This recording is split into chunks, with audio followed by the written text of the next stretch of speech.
Great googly moogly, the chefs are cooking. The unbeaten Kansas City Chiefs have improved to 8-0 after beating the Buccaneers this past Monday night in overtime. Kansas City is pursuing an unprecedented three-peat, but we're on the back nine of the NFL season now, so how will they fare down the stretch? Up next for them is a matchup with Bo Nix and the Denver Broncos on Sunday.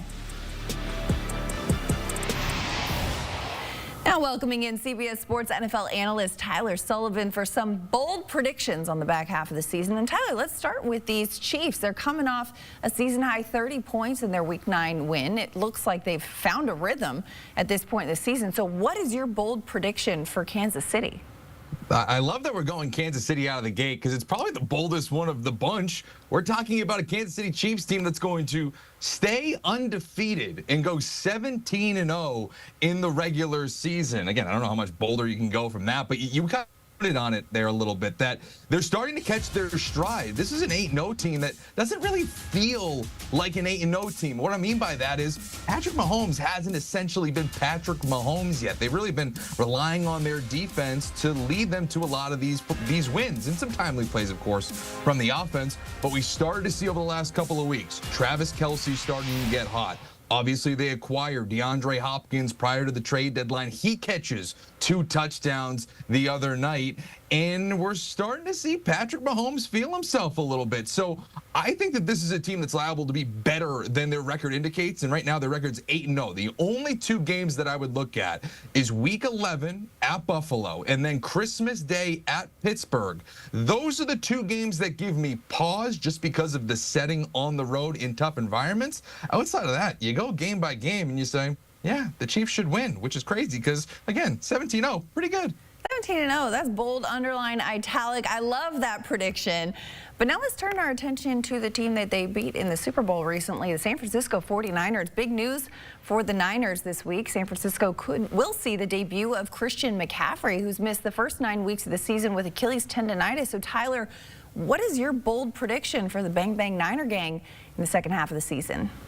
Yeah, great news for them to see Christian McCaffrey finally make his season debut. I wonder if it's a little bit too late, and that's kind of what I'm predicting here, is that they're going to miss the playoffs entirely, which, again, is crazy because, as you mentioned, they were in the Super Bowl last year, and now all of a sudden you're on the outside looking in of the postseason.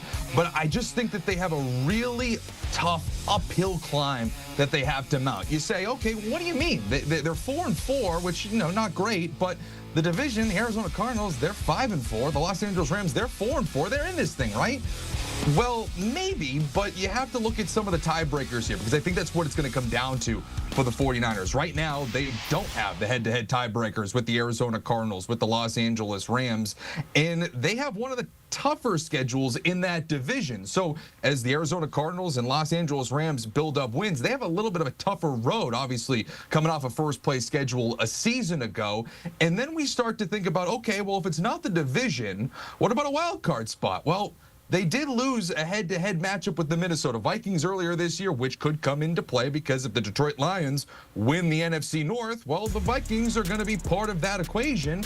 And then we start to look at the Green Bay Packers, who they play in a couple of weeks at Lambeau Field. If you don't come out of that game with a win, then you lose a head-to-head tiebreaker there in the Philadelphia Eagles. They have an easier schedule than the 49ers. They could start picking up wins. They already have a 2-game lead ahead of you. So as much as they're going to look like the San Francisco 49ers that were, you know, unbelievable a season ago when they get Christian McCaffrey back in the fold, and they might even pile up some wins, I just think it's going to be a little bit too late, and they're on the outside looking into the postseason. I mean, hey, good on the Niners for treading water, getting to 500 without the 2023 Offensive Player of the Year and Christian McCaffrey. He comes back. But you're right, it is a tough road ahead for San Francisco. And as you mentioned, those Arizona Cardinals in the division, I mean, the Cardinals started the season 2-4, but they've won each of their last 3 games, and they look like they're hitting their stride. So what is your bold prediction for Arizona?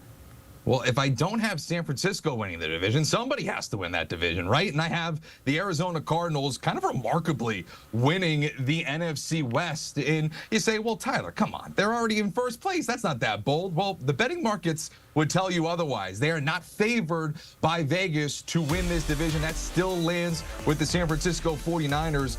But it's kind of the same argument that I've been laying out with San Francisco here as to, you know, why I don't like them. And here's why I like the Arizona Cardinals. One, they already have a game advantage, which will help them down the stretch. They have head-to-head tiebreakers with those 49ers and with the Los Angeles Rams, of course.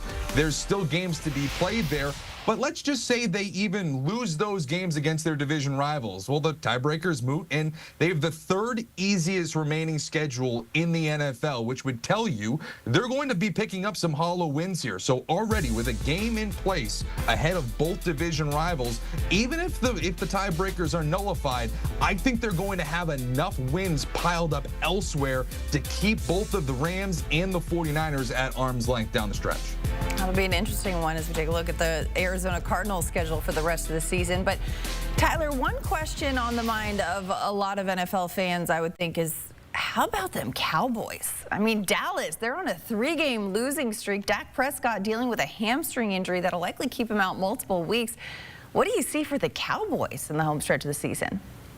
Yeah, and that's what we're going to look at. We're going to look at Dak Prescott, and we're going to see him at some point? No, I don't think so. I actually don't think we're going to see Dak Prescott again in 2024. There's already been talk about putting him on injured reserve due to that hamstring injury, and the ownership is even talking about being longer than the 4-week minimum requirement for Dak Prescott to be on injured reserve. So if you read the tea leaves here, this is a pretty significant injury for Dak Prescott to be dealing with. And I just look at the remaining schedule for Dallas, and you're playing Philadelphia, you're playing Washington.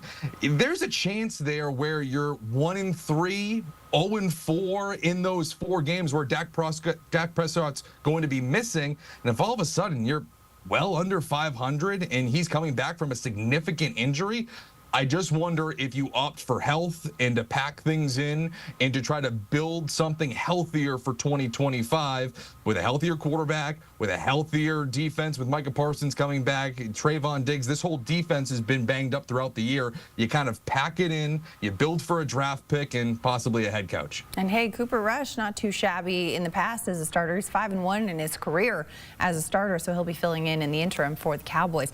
Now let's look at the Jacksonville Jaguars. The Jags signed Trevor Lawrence to a massive deal this offseason, but things have not exactly been working out as hoped for Jacksonville. They're sitting at 2-7 at the midway point of the season. So what is your bold prediction for the Jags?